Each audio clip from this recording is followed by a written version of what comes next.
Good day everyone. Today I have a short talk on why China might have turned a corner, right? And I'm not talking about the government financial incentives and so on and so forth, right? I'm talking about something different and more long term, and I believe is a cornerstone from which China can turn its economy around, right? So the basis of my ideas in these slides are actually innovation is a real wealth creator, right? So I'm going to make the argument that Silicon Valley is the main driver of wealth in the US, right? If you look at all the big companies, the Magnificent Seven has been driving growth the past few years in the S&P 500, right? Companies such as Google, Facebook, Uber, Airbnb, Tesla, Amazon, Netflix, Pixar, Nvidia, right, are all examples of US innovation that has spread throughout the world. And the reason why that this US have so much innovation is because all the talents are gathered at Silicon Valley, and these people who are talented actually feed off each other's talent, right? So the idea here is that innovation doesn't occur in silo, right? So if you look at innovators such as Thomas Edison, who created the light bulb, he wasn't the only one working on the light bulb, right?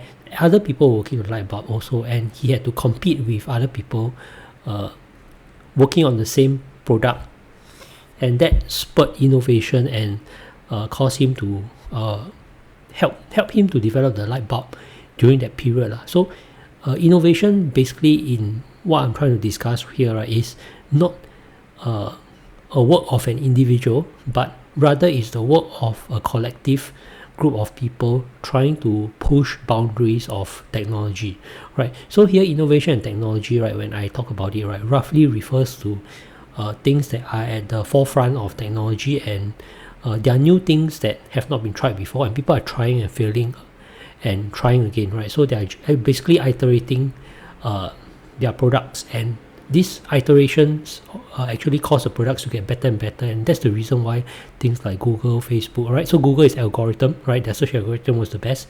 Facebook is about network effects, right?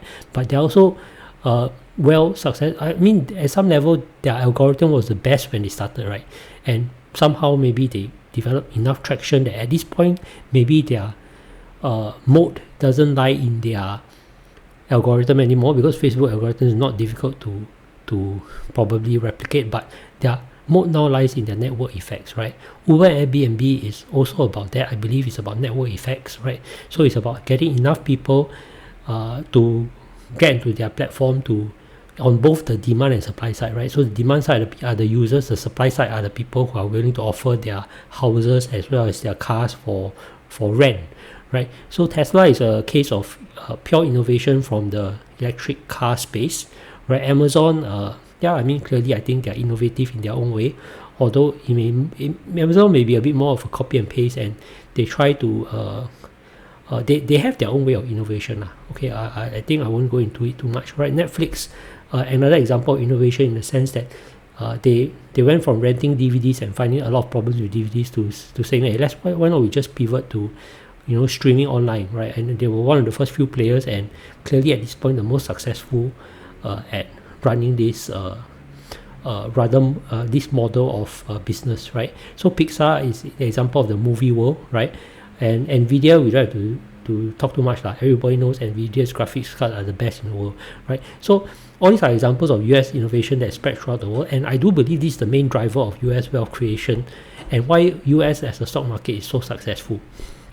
Right, China on the other hand, right, has always been seen as someone that copies US innovation. In fact, there's some accusations that China tends to invite US technological tech companies over to China to set up, and then they sort of steal their technology, right? So especially pre-Trump tariffs wise, they are famous for manufacturing. Of course, they manufacture a lot of iPhones very well, right? And that's obviously, but the Apple is the one that is the real IP holder, right? They hold the technology, they hold the software, they hold the IP behind Apple products, right? So they're the ones that make the real money, and not the people in China that actually produce iPhones, although they make very good iPhones in China, right? So the iPhones are really like, I don't know, I have an iPhone from 10 years ago that still works very well.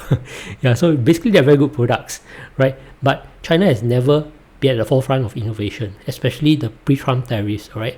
I need to say that a lot of these ideas are actually from Naval Ravikant, right? I was listening to his podcast and I had some thoughts about it. But it is worthwhile to note that Naval Ravikant is quite anti-China in the sense that he says that China has no real innovation coming out from it. I do believe that in these few years, right, especially after COVID and post the pre-Trump tariffs, right, I do believe this has taken a turn, right? So so as I said, as I was discussing pre-Trump tariffs, right, China has never really done anything innovative except maybe WeChat, which you can say that, their transition to payments online through their handphones has been very, very good, right? This is one of the great things that they've done, I think, the pre-Trump tariff period, as well as also the pre-COVID period, right? So pre-Trump tariff and pre-COVID are used interchangeably, right? So they have more or less just copy and paste from other people. But I do believe that, and also just another point to note is that their government had to close its doors so that its own companies, right, such that Baidu and their other video platforms can survive either against foreign competitions, right? But this is again last time, right? I would say this pre-COVID, pre-Trump tariffs, right? And this software as a result don't have global reach. Why? Because they're not open to real competition, right? The government just said, hey, they give Google a lot of problems, I think, right? As far as I understand it, so Google cannot operate, and therefore they have their own internal search engines and so on and so forth. There are other reasons why they don't want the Americans to operate in their country freely, but I won't go into that. That's not that important in my opinion, right? But I think the narrative has changed now.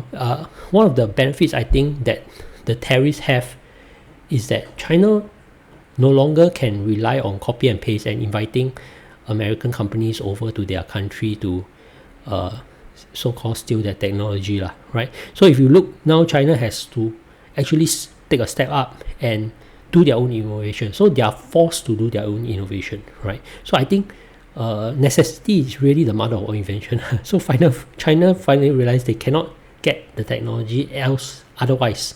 So they have to rely on themselves. And I do believe that in some ways they have already shown that they have the capacity to innovate and be at the forefront of technology now versus last time, right? So these are some examples that I can think of, right? So for example, BYD versus Tesla, right? In the past, Tesla would have been seen as the superior choice for electric cars, but nowadays I think BYD is giving them a very good run for their money, and in a lot of latest numbers, it appears that BYD has surpassed Tesla as probably the most successful electric vehicle worldwide.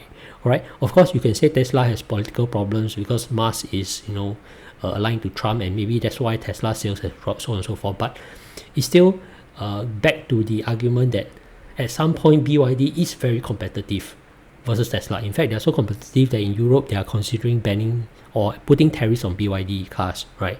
So that's one way that China's technology is clearly already starting to look like it's on the uptrend, right? DeepSeek versus OpenAI, right? Clearly, OpenAI was always nobody thought China can create something like DeepSeek, right? That could rival OpenAI. It may not be at the level of OpenAI, but it runs so much more efficiently that I would consider this also a technological breakthrough, right? If you can run the same level of output as OpenAI with a lot less computing power, I would say that is considered a technological breakthrough that in the past you would not expect this of China, right? Apps in America such as Shein, Temu, TikTok, right? TikTok has always been a case whereby the algorithm has been very addictive to people, right? So this to me is also considered a technological breakthrough that China has had, right? One of the professors from UK, I cannot remember what's her name, but she's quite popular. She's quite a balanced pro-China kind of speaker. So she's pro-China, but she's quite balanced in the sense that she would also talk about China's weaknesses like their housing crisis and their youth unemployment, so on and so forth. So she said that 4 out of 5 of the top most downloaded apps in US is actually Chinese apps, right? I could not find data to support what she said, all right? But I do believe that there are a few apps like TikTok, maybe Temu and Shein that are very popular in the US, all right? So I'm not going to support what she said because I really did some digging and I couldn't find the data that 4 out of 5 apps in US, the most popular apps in US is China based, right? So but that's what she said. Probably at some point that was true lah. Okay, and Xiaomi versus Apple, maybe you say at this point most people still choose Apple. That is true, but one of the things about Xiaomi is lately that they seem to have been successful in developing an electric vehicle, right? Something that Apple has failed to do. I think it was quite well known that they were trying to work on some Apple car that actually just they gave up on, right? So clearly it looks like the Chinese have changed in some way, and I think part of the reason for this change is because of the tariffs lah. So like I said, necessity is the mother of invention. They finally realized they cannot copy and paste, and therefore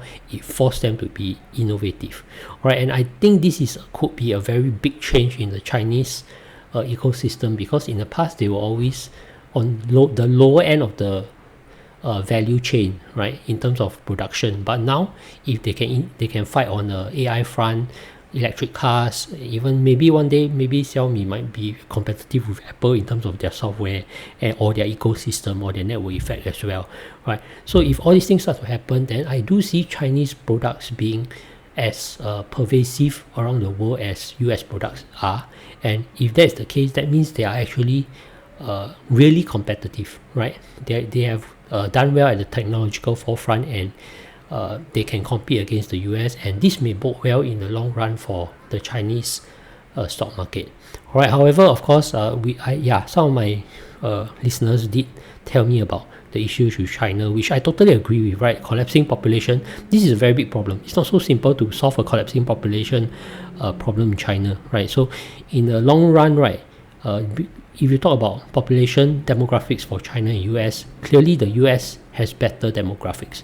No need to talk about, no question about that. China has a very bad aging population problem, right? So he only believes that things like, that can go overseas, like Xiaomi, right? If they can prosper in India and ASEAN, this will be a probable good bet in terms of the stock market, which I totally agree with. All right. I also think that they have currently the housing crisis and youth high employment issues, right? So we were talking about CapitaLand China Trust lah. So I was just saying, is the REIT cheap enough even if you include all these issues, right? So anyway, that's not the point of this conversation, right? So we did also talk about we carry on the conversation. He said he thinks the population crisis has not been priced in. To a certain degree, I do agree with him, right? So it's possible that they haven't fully priced in the population crisis because it's hard to price it in, right? Yeah. So most people think it's a macroeconomic issue far in the future, but I believe consumers and expenditures are going down by then in China. Nothing really to drive economic recovery you can think of, right? So he asked me for what I think can drive the Chinese economic recovery, and I replied that I do believe that if companies like BYD can overtake Tesla worldwide and be the dominant electric car vehicle that is so worldwide, right? Also AI, right? If DeepSeek can be something that can other countries can leash on, obviously the company can maybe monetize it in some way, right? Demographic time bombs, not so simple to solve, but I can really imagine in the near future, in the 20 years time, right, that a lot of work that is being done by humans these days, for example, some parts of nursing, right, can be overtaken by robots, as well as farming as well. All right, and all these things will reduce costs in the future, and it may try to reduce the burden of the population crisis that China may have. All right, so this is one of the things that I am hopeful of lah, that it does seem like China, if they have really solved the innovation issue that they have had for the past, I mean, even in the last 20 years, you could say that economic growth is fantastic, right? They have never solved the innovation issue. They've always been copy and pasting from the US, right? But at this point, if they really can solve that, that could take them to the next level. And we don't know how good innovation can be in the future, in the sense that right now, every projection we have of the population demographics makes China look very bad. But it could be that when some innovation pops up, right? For example, robotic nurses, robotic farming, right? When these things happen, right, it is something that we cannot project based on our current technology or knowledge, right? So these things may have far-reaching positive consequences lah. And to me, most things technology that that technology has brought out, right, has actually this effect, right? No one would have thought that we have such a cheap phone, iPhone, like what I said for argument, iPhone, right, which is so much more powerful than the rocket they sent to the moon in 1960s, right? So much more powerful than that. And we can put it in the hands of everybody, right? This is something unimaginable in the 1960s, for example, right? So likewise, I do believe that in the 20 years' time, we could see unimaginable growth in robotics and AI that could solve all these problems that we are projecting to have a very negative impact on the Chinese economy, right? So of course, this is assuming that Chinese economy continues to innovate. All right, so with that, I'll end my discussion. Do note that this is not a buy or sell call on China. I'm just discussing what I'm thinking, and a lot of the ideas that I'm using in my discussions here are from Naval Ravikant, right? Except for the fact that he's actually very pessimistic on China, right? His views on China are quite bad, right? However, it may be that he hasn't seen the latest developments in China. So the views on China that he had, that I heard about, was from 2 years ago, I think. So given the last 2 years, these things has happened. I don't know if his views changed or not. All right. So with that, again, none of this is financial advice. All right. If you have listen till the end of the presentation so far, I hope you've enjoyed it, and do give me a like. All right. Yeah. So that's all. Thank you for listening.